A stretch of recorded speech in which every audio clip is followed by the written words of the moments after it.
Operation సింధూర్లో భాగంగా BSF బలగాలు ఏకంగా పాకిస్తాన్ లోపలికే చొచ్చుకెళ్ళి అన్నటువంటి అంశానికి సంబంధించి వాళ్ళని హోంమంత్రి అమిత్ షా ప్రశంసించారు. 118 ఫార్వర్డ్ పోస్టులతో పాటు సమాచార నిఘా వ్యవస్థను తుత్తునియలు చేశాయని హోంమంత్రి అమిత్ షా చెప్పుకొచ్చారు. తీవ్రంగా నష్టపోయిన శత్రుదేశం తిరిగి కోలుకునేందుకు 4-5 ఏళ్లు పడుతుందని వ్యాఖ్యానించారు. 4 రోజులు ఉద్రిక్తతల సమయంలో పౌర ఆవాసాలతో పాటు మన సరిహద్దులపైకి దాడులకు పాల్పడిన పాక్కి గట్టిగా బుద్ధి చెప్పిన బీఎస్ఎఫ్ బలగాన్ని ప్రశంసించారు.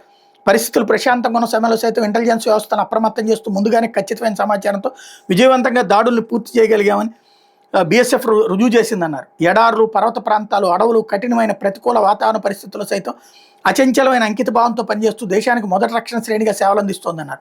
ఆపరేషన్ సింధూర్ అనంతరం జమ్మూ ప్రాంతంలో శుక్రవారం మంత్రి పర్యటించారు. ఇందులో భాగంగా అమర్నాథ్ యాత్రకు చేపట్టిన ఏర్పాట్లు, జమ్మూ కాశ్మీర్లో భద్రతా పరిస్థితి మీద ఉన్నత స్థాయి సమావేశంలో సమీక్ష జరిపారు. ఇటీవల పాక్ కాల్పులతో పూంచ్ జిల్లాలో నష్టపోయిన సరిహద్దు ప్రాంతాల వాసులతో కూడా మాట్లాడారు. జవాన్లతో స్వయంగా ముచ్చటించారు.